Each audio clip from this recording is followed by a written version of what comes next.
그럼 취재기자 연결해서 어제 북한 열병식 관련 소식 더 자세히 알아보겠습니다. 조금 전 들어온 소식인데 잠시 뒤에 북한이 어제 열병식을 녹화 중계할 예정이라는 소식까지 들어왔습니다. 국방부에 나가 있는 취재기자 통해서 좀 더 자세히 알아보겠습니다. 이승윤 기자. 네, 국방부입니다. 네, 북한이 어젯밤 열병식에서 신형 SLBM으로 추정되는 발사체를 공개했죠? 네, 그렇습니다. 북한이 지난 5일부터 12일까지 8일간의 8차 당대회를 마친 지 이틀 만에 저녁 열병식을 개최했습니다. 북한이 당대회 기념 열병식을 개최한 건 처음이고 저녁 열병식은 두 번째입니다. 이번 열병식에서는 신형 잠수함 발사 탄도 미사일 SLBM이 등장하는데 북극형 5형으로 명명해 놨습니다. 이번 SLBM은 지난해 10월 열병식에서 공개했던 북극성 4형보다 탄두 부분이 좀 더 길어졌습니다. 당시에도 신형 SLBM으로 알려졌는데 석 달 만에 다시 신형 SLBM을 선보인 겁니다. 사거리가 600km대로 추정되는 이스칸데르급 단거리 탄도 미사일 KN-23도 탄두가 더 커진 것으로 평가되고 있습니다. 지난해 공개됐던 이스칸데르급 미사일을 실은 차량형 바퀴축은 4개였는데 이번에는 5개로 1개 더 늘어났습니다. 이 미사일은 북한이 2019년 시험 발사를 거쳐 실전 배치 단계에 있습니다. 북한 매체는 이번 열병식은 김정은 국무위원장이 참가한 가운데 성대하게 열렸다고 전했는데요.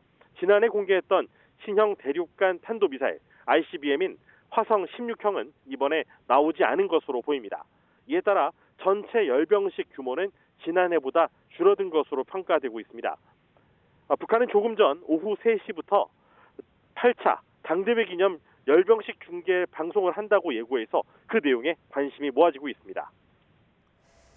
네, 이승윤 기자. 이번 열병식에서 공개된 무기체계의 특징은 어떻게 평가되고 있습니까? 네, 합참은 YTN과의 통화에서 북한의 열병식 관련 동향을 확인하고 있었다며 신형 전략 무기와 같은 세부 내용은 확인하고 있고 현재 내용을 분석 중이라고 말했습니다.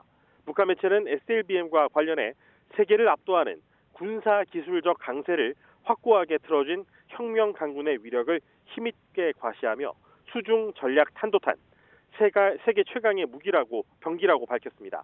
앞서 김정은 국무위원장은 당대회를 진행하면서 핵 추진 잠수함 건설을 지시했는데요.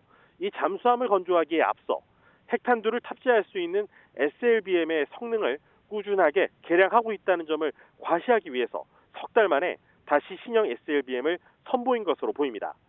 이 전문가들은 ICBM급 SLBM을 개발하기 위한 단계로 개발을 지속하고 있는 것으로 분석했습니다. 또 이 전술핵을 개발하라는 요구에 맞게 이번 열병식에서 규모를 더 늘린 이스칸데르급 미사일을 공개한 게 아니냐 이런 지적도 나옵니다.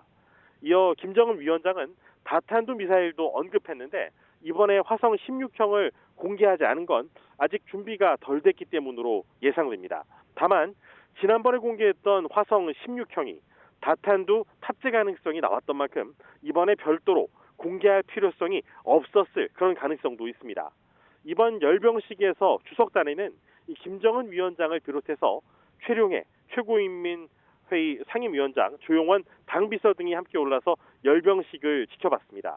북한은 국방력, 특히 이 핵무력 강화에 대한 김정은 위원장의 언급대로 앞으로 이와 관련한 무력 시비를 꾸준하게 이어갈 것으로 전망됩니다. 지금까지 국방부에서 YTN 이승윤입니다.